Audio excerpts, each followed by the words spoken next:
और पाकिस्तान से बार बार कई मुफ्ती मौलाना इस बात का ऐलान कर रहे हैं कि भारत में 2027 से गजवाए हिंद का आगाज हो जाएगा और 2028 तक गजवाए हिंद जो है वो कंप्लीट हो जाएगा। देखिए, हिंदुओं से नफरत, अब इस पे मैं आपको विद प्रूफ कुछ दिखाना चाहूंगी, क्योंकि मेरी एक बहुत बुरी आदत है प्रूफ के साथ बात करने की। ये है सयाकुल 2 पारा 2 सूरह अल बकरा आयत 2 है 191। फ़इन तहु फ़इन्नल्लाह गफ़ूरुर रहीमुन वक़ातिलूहुम हत्तन ला तकूना फ़ितनतुन व यकूनु दीन लिल्लाहि फ़इन तहु फ़ला अदवाना इल्ला अलल ज़ालिमीन।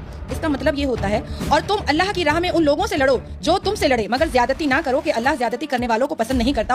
उनसे लड़ो जहां भी तुम्हारा उनसे मुकाबला पेश आए, और उन्हें निकालो जहां से उन्होंने तुमको निकाला, इसलिए कि कत्ल अगरचा बुरा है मगर फितना उससे भी ज्यादा बुरा है। और मस्जिद हराम के करीब जब तक वो तुमसे ना लड़े तुम भी ना लड़ो, मगर जब वो वहां लड़ने से ना चुके तो तुम भी बेतकल्लुफ उन्हें काटो और मारो। मोमिनीन अहले ईमान को छोड़कर काफिर मतलब आप लोग काफिर को अपना रफीक मतलब दोस्त या यादो मददगार हरगिज न बनाए। ये क्या, ये सूरह अल इमरान कह रहा है। अब ये कहते हैं बुत परस्त काफिर होते हैं, तो तुम भी तो जाकर के चुम्मा लेते हो काबा को, तुम भी तो सजदा करते हो मजार पे जाकर के, तो तुम परिक्रमा करो तो अच्छा है, सामने वाला करे तो काफिर है, तुम वो गंगा जल माने तो घिन्ना है, और तुम आबे जमजम को चाट चाट करके पियो तो बहुत अच्छा है।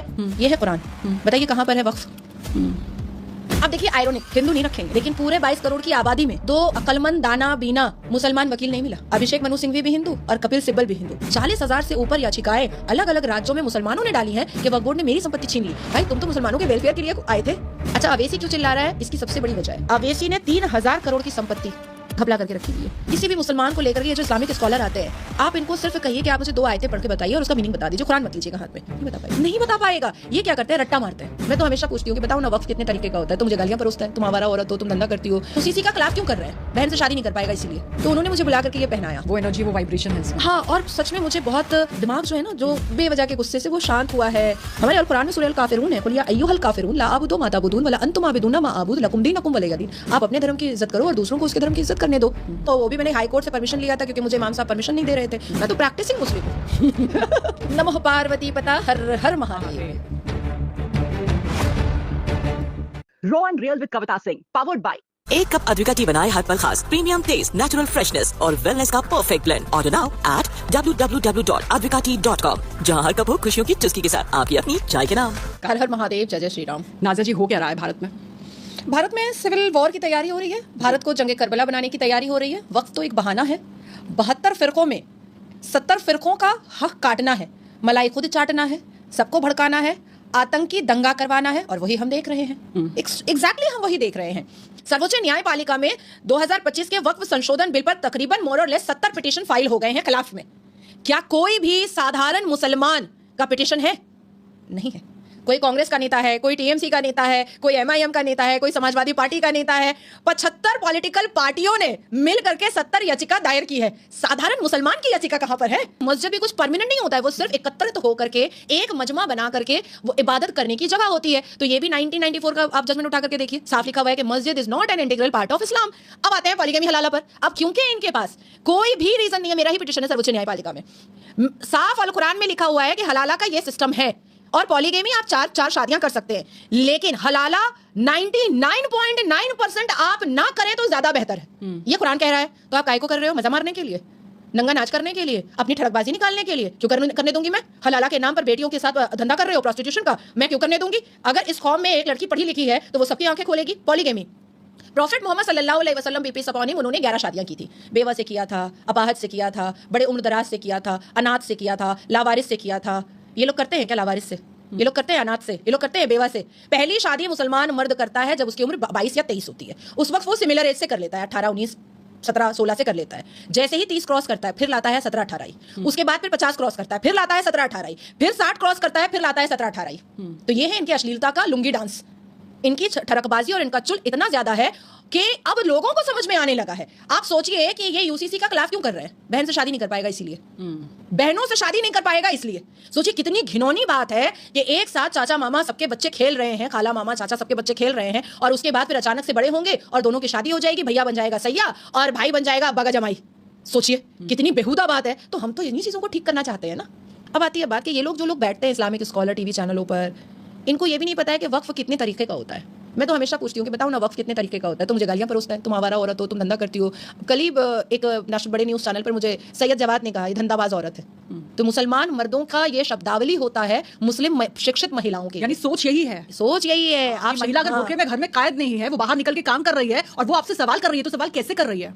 तो फिर उसके कैरेक्टर पर ही आप सवाल खड़े कर दीजिए। नहीं, कैरेक्टर पर होता क्या है ना कि मुस्लिम मर्दों को ये बात पता है कि अगर आप किसी औरत के कैरेक्टर पर सवालिया निशान लगा दीजिएगा तो वो डर जाती है। और हुआ भी यही है। एक नहीं, आज़ादी के 76 साल के इतिहास के पन्नों को उठाया जाए तो हमारे भारत की महिलाएं, वो हिंदू हो, मुस्लिम हो, कोई भी हो, उनके चरित्र पर आप जैसे ही आप धावा बोलिएगा, उनके चरित्र पर आप जैसे ही टिप्पणियां करना स्टार्ट कीजिएगा, अभद्र बातें बोलना स्टार्ट कीजिएगा, वो बैकफुट लेना स्टार्ट कर देती है। लेकिन मैं तो पूछ लेती हूँ कि तेरे बाप का लेके कुछ कर रही हूँ क्या, और तूने देखा कैसे, तू भी आता है क्या, तूने देखा कैसे? आज अगर कोई मर्द मुझे कह रहा है नाजिया को मैंने देखा वो धंधा करती है, तो तू आता होगा उस एरिया में, तभी तो तुझे पता चला। तो मैं तो उल्टा ये रिप्लाई करती हूँ, ये है कुरान, बताइए कहाँ पर है वक्फ? और गोरी के साथ आया था, उससे पहले तो कहीं था ही नहीं वक्फ। इस बात का तो जिक्र कर ही रहते हैं निशिकांत जी। तो ये है अल कुरान विद ट्रांसलेशन। इस पूरे अल कुरान में कहीं पर भी वक्फ का कोई जिक्र नहीं है। अब आती है बात कि असदुद्दीन अवैसी से लेकर के जितने भी जाहिल जपट इस्लामिक स्कॉलर हैं, मुझे तो नहीं लगता कि कुरान भी इन्होंने सही से पढ़ा है। ये इनका कहना है कि केंद्र की सरकार ने किस हिसाब से इसमें इंटरवीन किया, किस हिसाब से। ये मेरे हाथ में है द वक्फ एक्ट 1995, ठीक है। इसका चैप्टर 2 के सेक्शन 12 में जाइए, power of central government to make rule, लिखा हुआ है। तो यही तो आधार है, यही आधार बना। और ये तो वो किताब है जो आप लोगों ने बनाई है भाई। ये तो एलएलबी के स्टूडेंट का पार्ट नहीं है, ये संविधान का पार्ट नहीं है, ये कानून, ये भारत देश के कानून का पार्ट नहीं है। इसको तो छुपा के रखा गया है, एक्ट लिखा गया है। पर 1952 से लेकर के 2025 तक में किसी भी लॉ के स्टूडेंट ने इसको नहीं पढ़ा है। मैं डायरेक्ट चैलेंज करती हूँ कि क्या कपिल सिब्बल जब लॉ का स्टूडेंट था तो क्या पढ़ा था इसको? अभिषेक मनु सिंघवी जब लॉ का स्टूडेंट था तो क्या उसके सिलेबस में ये किताब थी? मैं जस्टिस खन्ना से भी पूछ रही हूँ कि जस्टिस खन्ना साहब, माय लॉर्ड, मैं तो माय लॉर्ड बोल रही हूँ आपको, कपिल सिब्बल तो मदर बोलता है आपको। मैं पूछना चाहती हूँ कि जब आप एलएलबी की डिग्री ले रहे थे तो क्या ये आपके सिलेबस में था? जब नहीं था तो संविधान लेकर के बैठने वाले जस्टिस, ये जिन्ना का बनाया हुआ और गौरी का बनाया हुआ और तुगलक का बनाया हुआ और तैमूर का बनाया हुआ, औरंगजेब का बनाया हुआ और ब्रिटिश का बनाया हुआ किताब क्यों भारी पड़ेगा हमारे देश के संविधान पर? क्यों भारी पड़ेगा?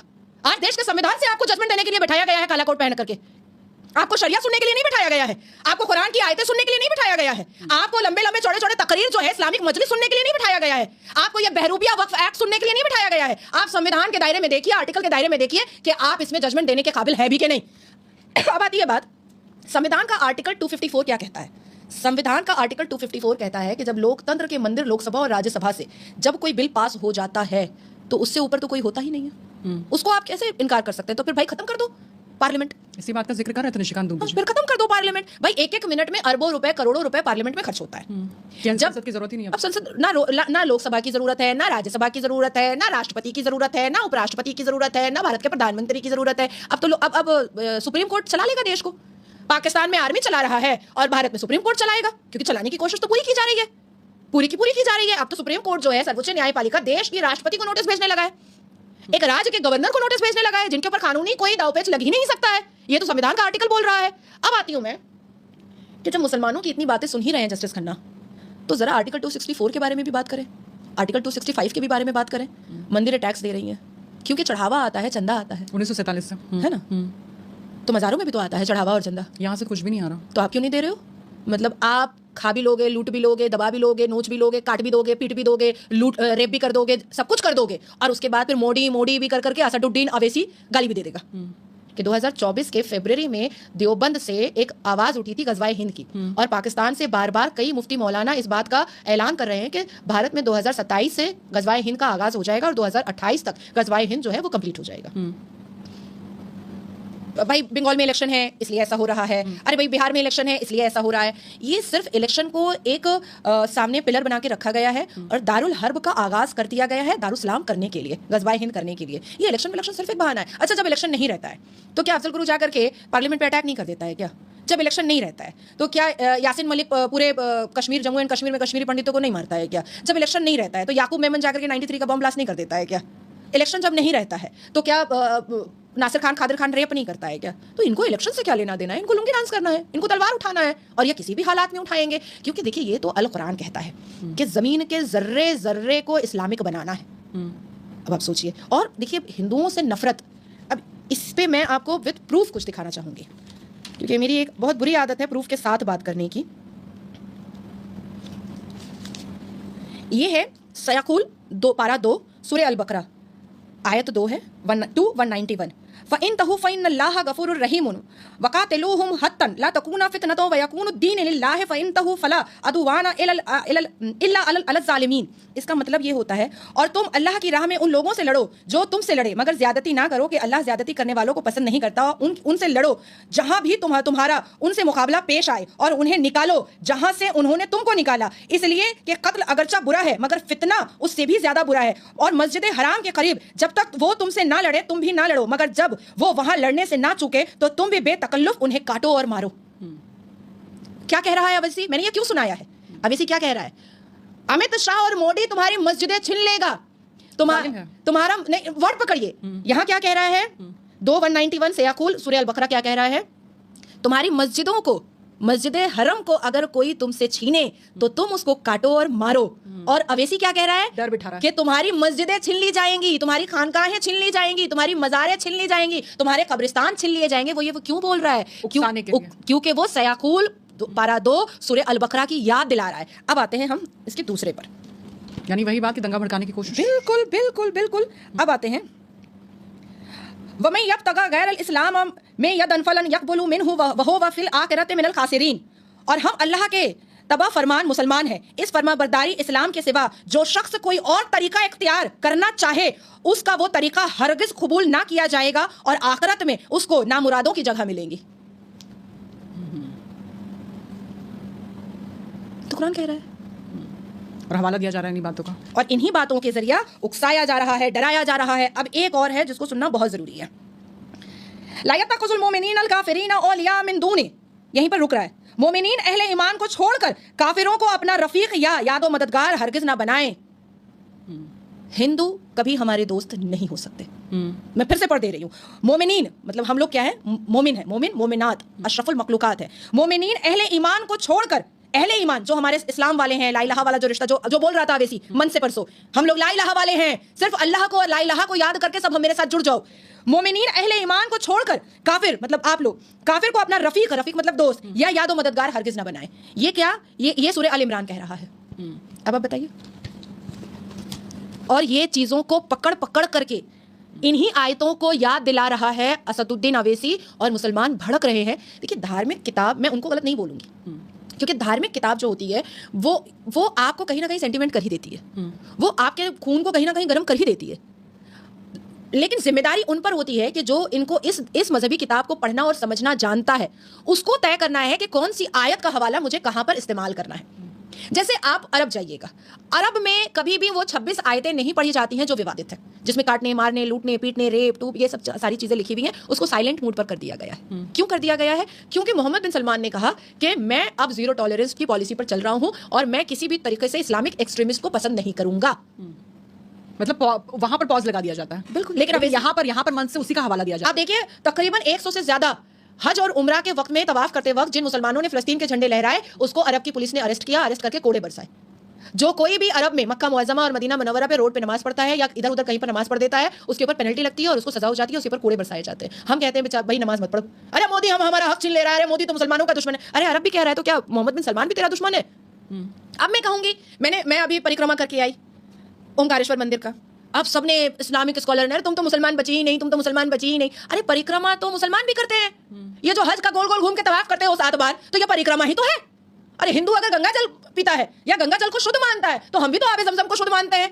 अब ये कहते हैं बुत परस्त काफिर होते हैं, तो तुम भी तो जाकर के चुम्मा लेते हो काबा को, तुम भी तो सजदा करते हो मजार पे जाकर के, तो तुम परिक्रमा करो तो अच्छा है, सामने वाला करे तो काफिर है, तुम वो गंगा जल माने तो घिन्ना है, और तुम आबे ज़मज़म को चाट चाट करके पियो तो बहुत अच्छा है। ये कौन सा न्याय है भाई? मुझे ऐसा लगता है कि ये जानबूझ करके कांग्रेस की सरकार है, साथ में नेहरू, गांधी, इन सब ने मिल करके मुसलमानों की दशा और दिशा दोनों ऐसी बर्बाद की है कि अब संभालने में भी हम लोगों को कम से कम 20 साल लगेगा मुसलमानों को। और इतनी गालियां हम लोग सुन रहे हैं, इतनी गालियां मतलब फ्री और फोकट में सुन रहे हैं। मुसलमान को जिस तरह से डराया जा रहा है नाज़िया जी, ये कहा जा रहा है कि नहीं मोदी है, हिंदुत्व का इनका एजेंडा है, मुसलमान खतरे में है, इस्लाम खतरे में है, ये किस तरह का रिश्ता है मोदी और मुसलमान का? आप कैसे देखते हैं? मोदी और मुसलमान का एक्चुअली में बहुत खूबसूरत रिश्ता है और मैं तो भावुक हो जाती हूँ। मतलब मोदी और मुसलमान आपस में जुड़ जाएं तो मुझे लगता है कि इस पूरी दुनिया के मुसलमानों से सबसे ज्यादा बेहतरीन, खूबसूरत, शिक्षित मुसलमान भारत का होगा। उदाहरण के तौर पर आपको देखा जा सकता है? मुझे देखा जा सकता है इवन जितनी भी योजनाएं आई उसके माध्यम से भी हमेशा देश के आदरणीय प्रधानमंत्री ने मुस्लिम बेटियों को आगे लाने की कोशिश की है। हमेशा उनकी जुबान में कभी भी मुसलमान बेटियों के खिलाफ कुछ निकला ही नहीं। जो कर्तव्यों का पालन हमारे इस्लाम समाज के ठेकेदारों को करके 3 तलाक, पॉलीगमी, हलाला बैन करना चाहिए था और हमें इतनी गंद चीजों से निकालना चाहिए था, वो किसने बैन करवाया? मोदी ने। ईदी योजना, सौगात मोदी, शिव शक्ति का नाम देने से पहले तो उन्होंने सोचा नहीं कि कौन साइंटिस्ट मुसलमान है और कौन साइंटिस्ट हिंदू है। उन्होंने तो बिल्कुल भी नहीं सोचा। जिस हिसाब से वो मेरे सिर पर हाथ रख करके आशीर्वाद दिए हैं 2 बार, वो मैं कभी नहीं भूल सकती हूँ, कभी अपनी पूरे जीवन में मरते दम तक नहीं भूल सकती हूँ। आज कभी उनके हमेशा स्पीच में देखिएगा पसमानदा मुसलमान का नाम जरूर होता है। आज मेरा एक बेटा है, मान लीजिए अगर 2 होता, एक अगर कमजोर होता और एक ताकतवर होता, तो मैं तो उसके साथ साया बन करके खड़ी रहती कि ये तो अपने आप को खुद से संभाल लेता है, ये अपना सब कुछ खुद कर लेता है, पर इसको मेरी जरूरत है। तो बस उसी तरह से आदरणीय प्रधानमंत्री मोदी जी पसमानदा मुसलमानों के पिता स्वरूप खड़े हो गए हैं और कह रहे हैं कि तुम आगे आओ। अब अभी देखिए वक्फ संशोधन बिल आया, अब उसमें बहुत सारी बातें उठी, बहुत कुछ उठा, लेकिन इस्लामिक दायरा कितना खूबसूरत रखा गया है और इस्लामिक दायरे के अंदर उस संशोधन बिल को बनाया गया है। अब इसमें 2 बातें आती हैं।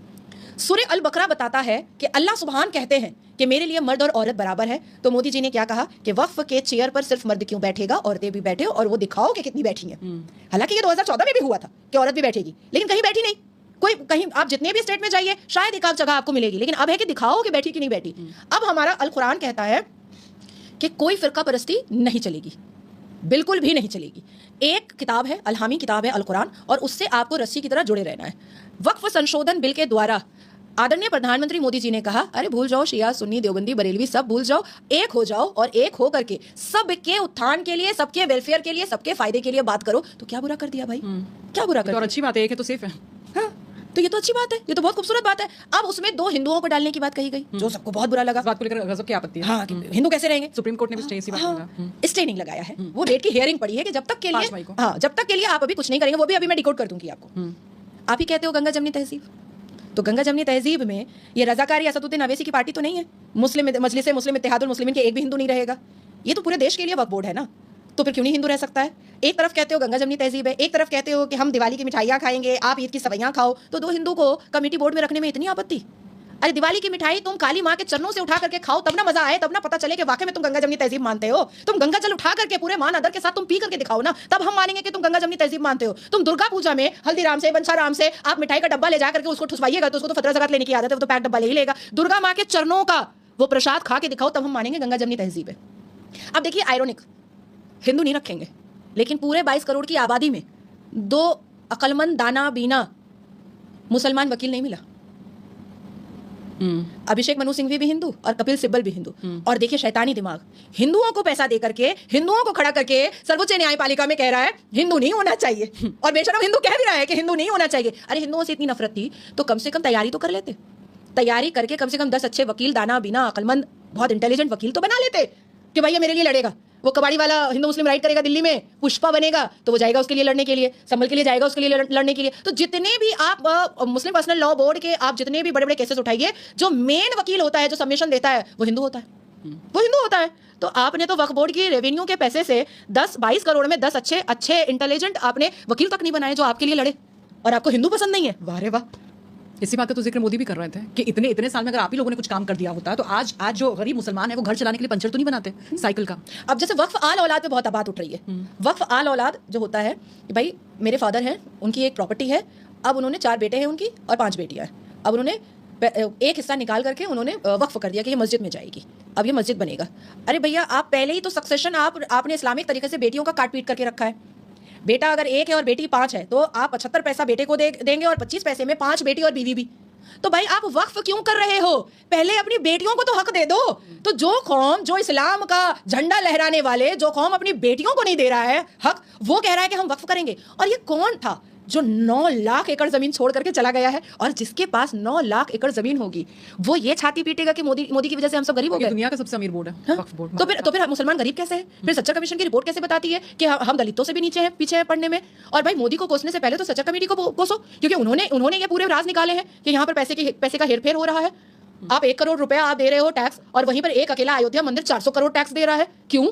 आपकी जमीनें बढ़ती चली जा रही हैं, आपका टैक्स घटता चला जा रहा है, आप अपनी आमदनी को घटाते चले जा रहे हो। तो चोरी तो यहाँ पर साफ है। 2017 में जितने भी मुतवल्ली थे उसका स्टिंग ऑपरेशन हुआ था, उस वक्त भी बस्ट हुआ था। तो बेसिकली इन लोगों का पूरा भेद खुल चुका है, बुर्का उतर चुका है। और अब अवेसी जिस तरीके से शाहीन बाग में हुआ था, जिस तरीके से ट्रिपल तलाक के वक्त में हुआ था, वो आपको दृश्य नहीं दिखेगा भारत में। क्योंकि वक्फ बोर्ड के चोरी से, वक्फ बोर्ड के छल कपट से मैं आपको दावा दे सकती हूं कि देश का 20 करोड़ मुसलमान परेशान था। ये मैं चैलेंज कर रही हूं कि देश का 20 करोड़ मुसलमान जो था वो परेशान था। 40,000 से ऊपर याचिकाएं अलग अलग राज्यों में मुसलमानों ने डाली हैं कि वक्फ बोर्ड ने मेरी संपत्ति छीन ली। भाई तुम तो मुसलमानों के वेलफेयर के लिए आए थे, तो तुमने मुसलमानों के सर से तुमने छत क्यों छीन लिया? वेलफेयर के लिए आए थे तो तुमने कैसे छीन लिया? मैंने तो पूरा लिस्ट दिया है कि भाई मुख्तार अंसारी वो जमीन ले लिया है, उसके बाद पे संजय गांधी का दोस्त कांग्रेस का पूर्व विधायक उसने जमीन लेकर के 200 एकड़ में रिजॉर्ट बनाया है उत्तर प्रदेश में, 200 एकड़ में। तो क्या वक्फ की संपत्ति गरीबों का मार करके अमीर को और अमीर करने के लिए था? अच्छा, अवेसी क्यों चिल्ला रहा है? इसकी सबसे बड़ी वजह है अवेसी ने 3,000 करोड़ की संपत्ति घपला करके रखी हुई है और अवेसी से स्लिप ऑफ टंग भी हुआ है। 1,21,000 संपत्तियों में से 1,12,000 संपत्ति का कागज नहीं है। ये खुद अवेसी ने बोला है।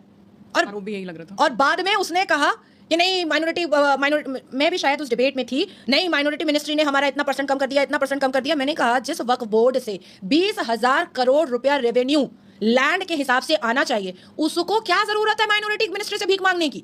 अरे 20,000 करोड़ रुपया अगर आपका सालाना आ रहा है तो मुझे लगता है कि 22 करोड़ मुसलमानों के घर में वक्फ बोर्ड 1 BHK और एक होंडा सिटी गाड़ी तो दे ही सकता था, दे ही सकता था। मुसलमानों को छाती पीट करके मातम कर करके गरीब रहने की जरूरत ही नहीं थी। बिल्कुल नहीं। आप डाटा दो ना, आपने लोकतंत्र के मंदिर में डाटा क्यों नहीं दिया? सरकार की वेलफेयर स्कीम्स की भी जरूरत नहीं थी मुसलमानों को। बिल्कुल भी जरूरत नहीं। अब खुद अगर वक्फ बोर्ड अकेला ही काफी है। इस पूरी दुनिया में सबसे बड़ा वक्फ को बचाने की नहीं, वक्फ को मुसलमानों को बचाने की जरूरत थी ऑब्वियसली। अच्छा, कोई डाटा दे देते लोकतंत्र के मंदिर में कि भाई हमने इतने करोड़ मुसलमान बेटियों की शादी की, भला कर दिया।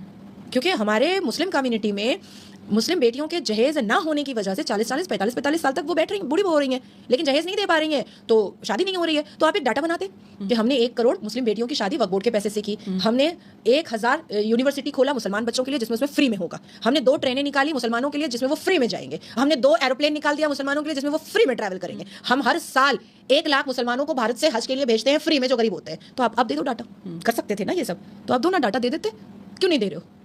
आपत्ति कहाँ है? क्योंकि कुछ किया ही नहीं है तो डाटा देगा कहाँ से? यार इसी बात का है कि जो घोटाले किए हैं वो अब सारे के सारे उजागर हो जाएंगे ना। जैसे सरकार के हाथ में चीजें आएंगी, निगरानी होगी, नजर रखी जाएगी, तो पुराना सारा ऑडिट होगा और वहां जाके एक्सपोज हो जाएंगे। वरना कई ऐसे देश हैं जहां पर सीधा सरकार के कंट्रोल में है वक्फ बोर्ड, तो यहाँ पर क्या आपत्ति थी? नहीं, हमारे अरब वगैरह में तो मिनिस्ट्री ऑफ है, मिनिस्ट्री है, तो मिनिस्ट्री बना दो, मिनिस्ट्री में डाल दो। और देखिए वक्फ, मैं अमित शाह जी भाई की बात को बिल्कुल अप्रोप्रिएट मानती हूँ और सबसे ज्यादा अगर ऊंची आवाज वक्फ पर रही है तो जब वक्फ का संशोधन का बिल और जेपीसी का कुछ चल भी नहीं रहा था तब से मैं वक्फ की चोरी को चिल्ला रही हूँ। एडमिनिस्ट्रेटिव काम आप सर्वोच्च न्यायपालिका में 2 मुसलमान वकील नहीं दे पाए, आप 9 लाख एकड़ की जमीन का एडमिनिस्ट्रेटिव काम का आप डेटा कहां से आप कर पाएंगे? अच्छा, असदुद्दीन अवैसी सुप्रीम कोर्ट में याचिका दायर करने से पहले जिस टीम के साथ बैठा था उस टीम में उसकी याचिका बनाने वाला हिंदू था, मुस्लिम भी था, हिंदू भी था। मतलब तुम्हारे घर में ऑफिस में हिंदू लेकर के याचिका दायर करने के लिए तुम हिंदू की मदद ले सकते हो, तुम सर्वोच्च न्यायपालिका के भीतर हिंदू वकील तुम हायर कर सकते हो, पर तुमको वक्फ बोर्ड की कमेटी में हिंदू नहीं चाहिए। भाई एक्सेप्ट करो ना कि मुस्लिम जाहिल होते हैं, लुंगी छाप होते हैं, गटर छाप होते हैं, तुम एक्सेप्ट करो। तुम जैसे लोग ही पढ़ने नहीं दे रहे हो। हम तो कह रहे हैं कि पढ़ो, आदरणीय प्रधानमंत्री तो कह रहे हैं कि एक हाथ में कुरान दूसरे हाथ में कंप्यूटर ले लो, तुम लोग नहीं पढ़ने दे रहे हो क्योंकि तुमको ऐसा लगता है ये पढ़ लेगा, इंजीनियर डॉक्टर बन जाएगा, लबैक लबैक नारे तकबीर अल्लाहू अकबर, कौन करेगा? आज मुझे कोई कहेगा मैं ये कर पाऊंगी? मैं नहीं कर पाऊंगी। भाजपा में इतना वक्त गुजारने के बावजूद भी, शायद ये मेरी कमजोरी भी है, शायद ये मेरी बुराई भी है, लेकिन मैं प्रदर्शन में नहीं जा पाती हूँ, मैं प्रदर्शन में नहीं जा पाती हूँ। मुझसे आप एक दिन में 10 सभाएं करवा दीजिए, मैं कर देती हूँ। जब इंसान बहुत इंटेलिजेंट और बहुत शिक्षित हो जाता है तो वो अपना एक दायरा बना लेता है। तो उसी तरीके से असदुद्दीन अवैसी और मुस्लिम समाज के ठेकेदारों को ये चीज समझ में आ गई कि अगर हम मुसलमानों को पढ़ने दे देंगे, वो अक्लमंद हो जाएंगे, वो ज़हीन हो जाएंगे, तो वो अपने हक के साथ साथ वो हमारे भाड़े के टट्टू कभी नहीं बनेंगे। आज मुसलमान डॉक्टर्स को अगर असदुद्दीन अवैसी 500 रुपया एक डब्बा बिरयानी और एक फैंटा का बोतल देगा, क्या वो आएगा उसकी मीटिंग में? नहीं आएगा। 72 यूरो वाला लॉलीपॉप भी नहीं चलेगा, नहीं चलेगा। अब जंतर मंतर में जो लोग बैठे थे, जो महिलाएं बैठी थी, उनको अमेंडमेंट पढ़ना नहीं आ रहा था, जो लड़के बैठे थे उनको पढ़ना नहीं आ रहा था। कि घंटी बजती थी तो भागते हुए आ जाते थे, उनको पर डे का मिल रहा था, उनकी कमाई हो रही थी। अच्छा, मैं उस वक्त नेशनल न्यूज़ के डिबेट पे थी। अच्छा, मुझे दिल में लगा ना कि उर्दू की तख्ती पढ़ लेगा, क्योंकि मैं उर्दू, अरबी, फारसी छाती पे टांगी भी हुई थी, लग रहा था कि पढ़ लेगा, पढ़ नहीं पाया। मुझे लगा चलो ठीक है, अमेंडमेंट नहीं पढ़ पाया, मतलब इंग्लिश है, टफ वर्ड होगा उनके लिए, नहीं पढ़ पाया, लेकिन उर्दू पढ़ लेगा। मतलब अल्लाह तौबा, अल्लाह की पनाह, मेरी तो शर्म से नजर झुक गई, उर्दू भी नहीं पढ़ पाया।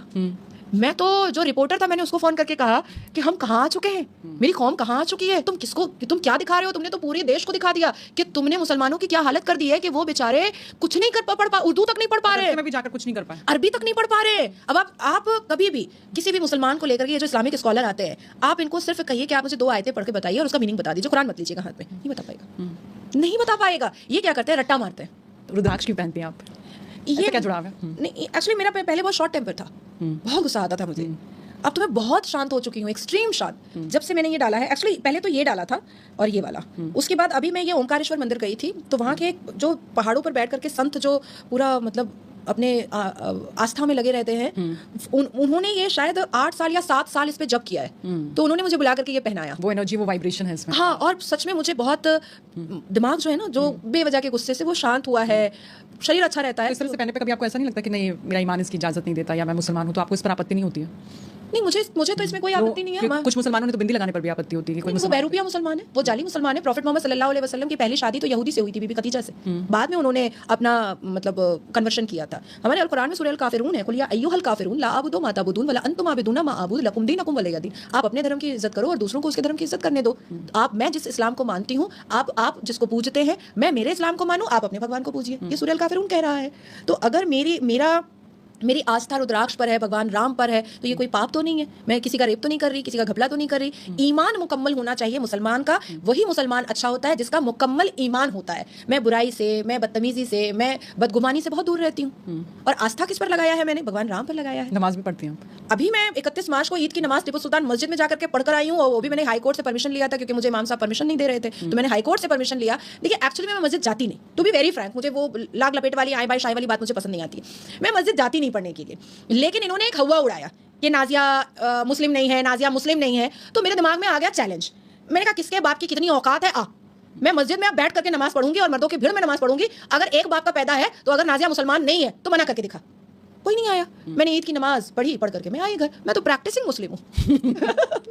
देखिए, एक ऐसा इंसान हमारे देश में फितनाबाजी कर रहा है, एक ऐसा इंसान हमारे देश में टोपी पहन करके सबको टोपी पहना रहा है और मुसलमान मासूम युवा नौजवानों को आतंकी और जिहादी बनने पर मजबूर कर रहा है, जिस इंसान के पास ना डिग्री देश की है, ना पॉलिटिकल पार्टी इस देश की है, और ना खुद का नाम और रुतबा इस देश का है। मैं ये बात असदुद्दीन अवैसी के लिए कह रही हूँ और डंके की चोट पर कह रही हूँ।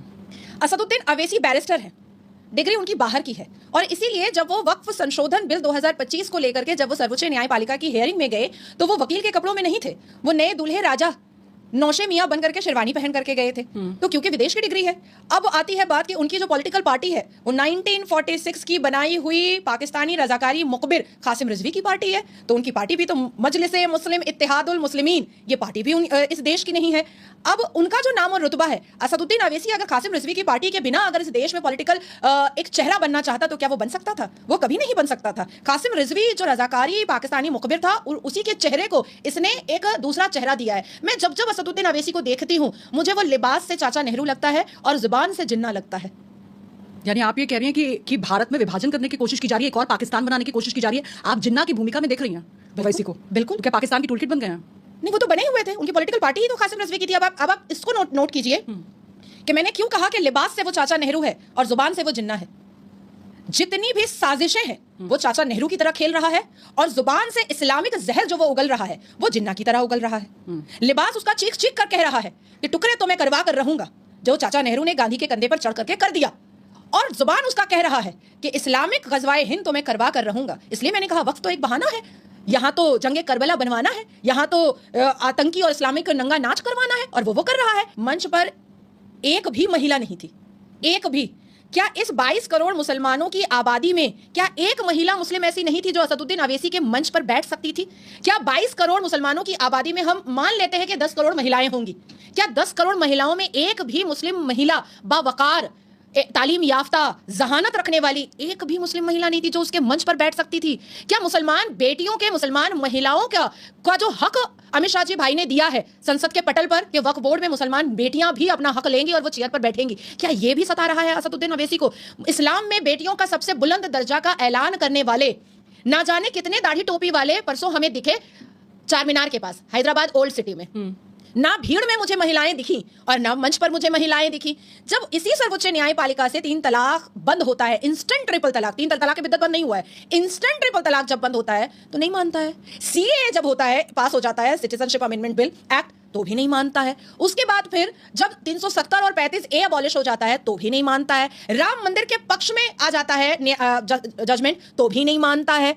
तो भाई तुम तो सर्वोच्च न्यायपालिका को भी नहीं मान रहे हो, तुम संविधान को भी नहीं मान रहे हो, तुम लोकतंत्र के मंदिर को भी नहीं मान रहे हो। तो इसका मतलब है कि तुम जिन्ना की तरह फसाद बर्पा करने की कोशिश में लगे हुए हो और इस फसाद के बाद तुम अभी दारुल हर्ब कर रहे हो। दारुल हर्ब का मतलब होता है इस्लामिक जंग का ऐलान। उसके बाद फिर तुम दारुल इस्लाम करोगे। तुम कहोगे कि 22 करोड़ को एक अलग जगह दे दीजिए। अब आती है तीसरी बात जो बहुत इंपॉर्टेंट बात है।